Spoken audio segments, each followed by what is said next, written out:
And so today we're going to focus on inventory management. This is a key component to reducing waste in your practice, protecting your revenue sources, and improving care delivery. Everything that we're going to discuss today is directly connected back to this core idea.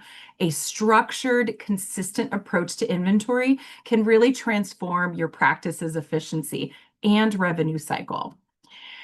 So studies suggest that the average medical practice wastes between 10 to 25% of its inventory annually, which can translate to thousands of dollars in lost supplies and inefficiency and revenue. Imagine what your practice can do with an extra, thousands of dollars, all that extra cash.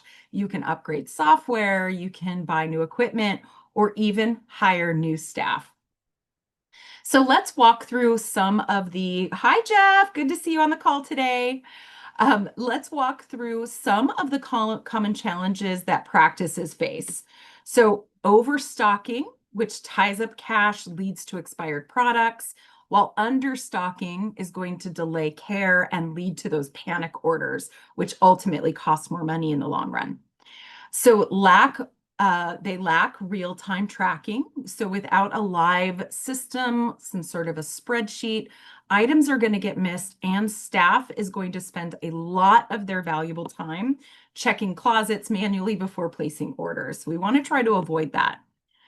Teams may also forget to count regularly and then miss orders that are needed for patient care and management. Also looking at expired items in terms of lost revenue. So think of your vaccines, other injectables, or maybe some expensive wound care kits. Once those are expired, that is a sunk cost with no opportunity for a reimbursement. And so remember, you're not just, losing money spent, you're also losing money gained for those products, services. And then for practices that store samples or vaccines, properly tracking that is also going to help with compliance and patient safety. I'll share a little story. I was in charge of, at a practice, I was in charge of making sure that we had all of the lab tubes in that we needed for the week for our patients' lab draws. And I did that. I checked, and we had 3 yellow tube tops, and we only needed 1 for the next day. So we're good, right? About an hour before the patient arrived, I was setting up the tray, getting everything prepared. I had missed one very crucial check. Does anybody know what that check might have been? It was a very crucial miss on the lab tube. It was specifically on the lab tube. I'll give you a hint. You can just unmute or throw your answer in the chat. All right, 5, 4, 3, 2, 1, no guesses. All right, well, I had forgotten to check the expiration date. The lab will not accept a tube that's expired, and they will reject that lab, causing the patient to have to come back in for a lab draw. Imagine how angry the patient would be. What would you do in that situation when you realize that you thought you had a product, but it's expired and you cannot use it for your patient's visit? What would you do, Patty? Have you experienced that before in your practice?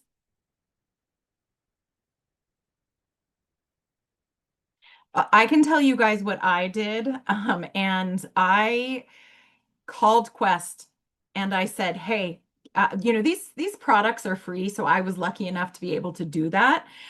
There was a Quest right across the street. I called my rep that I worked with, and I said, hey, can you call the location and get me a yellow top tube? And they did. So I was very, very grateful. And those are the types of steps that you can take if you find yourself caught. Maybe borrowing supplies from other practices, or reaching out to your vendors to see if there's something that you can do to get that patient taken care of right away. Just a little common challenge that I experienced. I'm sure other people have in their practices as well. So let's discuss some of those best practices. For one of these steps, oh, pardon me. So each of these steps contribute to your inventory management, and they address those common challenges that we went over. So having a clear inventory ownership. While I was the person that was accountable for that, I made a mistake. Human error happens all the time. But you want to have a backup. So thankfully, I did have that quick backup that I can use. But you want to avoid, you know, the this is everyone's job to take care of. You want to have someone that's accountable for this. So assigning ownership ensures that accountability. Keeping a centralized log, whether it's paper, whether it's an Excel spreadsheet, or software, you want to make sure that that is continually updated. So a centralized log is going to avoid those miscounts, as I mentioned. Set minimum and maximum thresholds for your key items. So having that periodic automatic replenishment list or levels are going to help automate reordering decisions. Audit regularly and rotate your focus areas. So maybe it's one week you're reviewing your gloves and your syringes, and the next week you're ordering or reviewing your supply of vaccines. Keep it manageable. You want to make sure that you're not overdoing it, or underdoing it. And then having that standardized ordering and vendor selection. You want to look at those pre-approved vendors, avoid one-off panic buys because those will ultimately cost more in the long run. Maybe you have to get express shipping and those fees would be calculated in. So you want to try to avoid those types of downfalls. But together, these tools are going to reduce waste in your practice. They're going to boost preparedness and organization within your workflows, and then they're going to streamline those things more effectively. Thank you, Dawn. Yes, feel free to ask questions in the chat or unmute, like I said, anytime.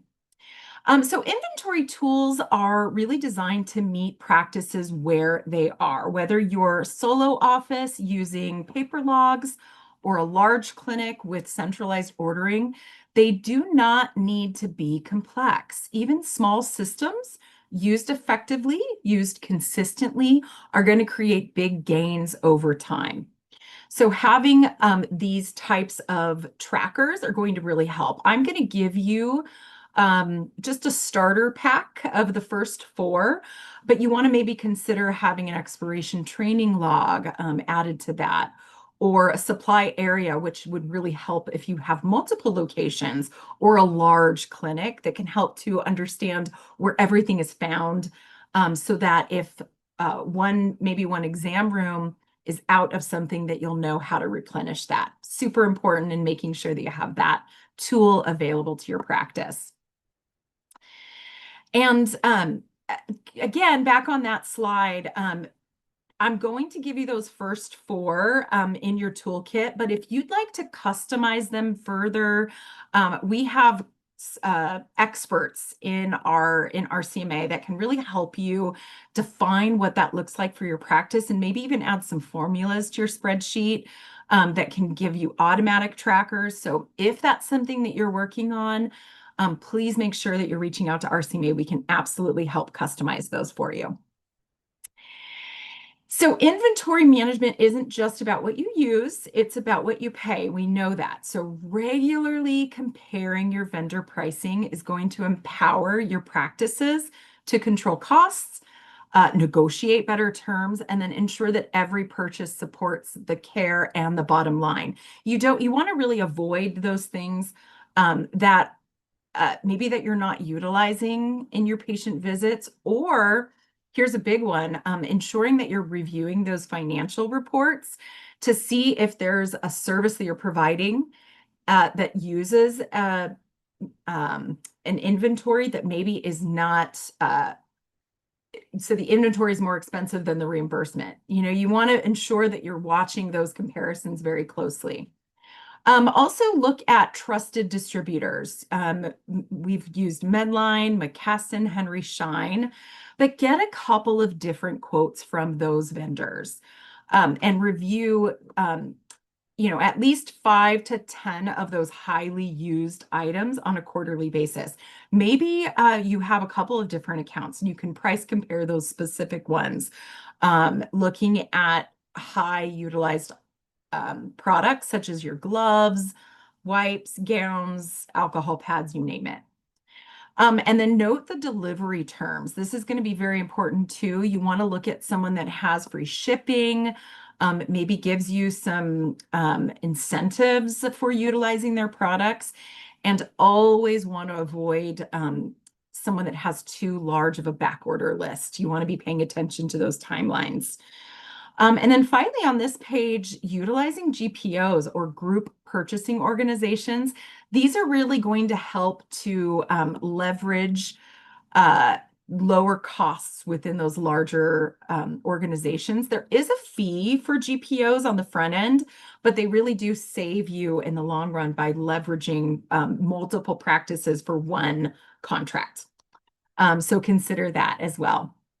And so by adding these cost awareness to your inventory process, you get to extend your impact beyond supply closets.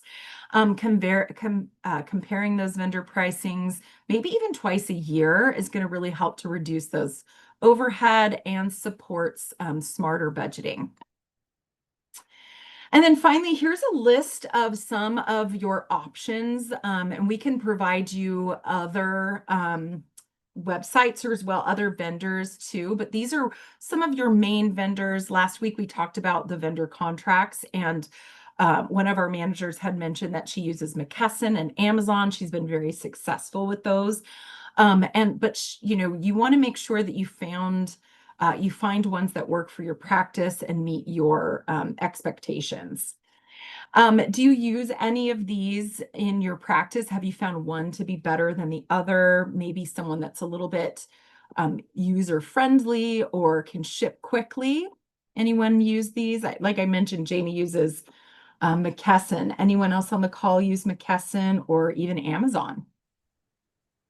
Sandy, we used Medline a lot. They just seemed to have the better rates and be more responsive. But McKesson we did use. They were kind of like our backup. So there you go. See, that's great inventory management, to have that backup, to know what your prices are. And if it's overall cost and it's easier to just order through Medline, and at the bottom line, you're going to save money, that's the vendor you want to choose. So thank you for sharing that. I really appreciate it. So let's talk a little bit about some next steps that you can consider. You want to utilize and customize the trackers and checklist templates, which we're going to provide to you. If you already have something in place, fantastic. You're already ahead of the curve. Maybe look at these as a way to for some maybe improvements or some inspiration on how you can make your tracking process a little bit better. Make sure you're setting reminders for those monthly audits. Also assigning a primary inventory contact. That's going to be very important so that you have that go-to person or a couple of people that are managing that inventory. And they can really perfect how that works. And again, protecting your bottom line in the practice. Or reach out to RCMA. We can help you with support in reviewing those systems, ensuring they're viable, check out any inefficiencies within your current system, also training your staff to help with those things in your practice.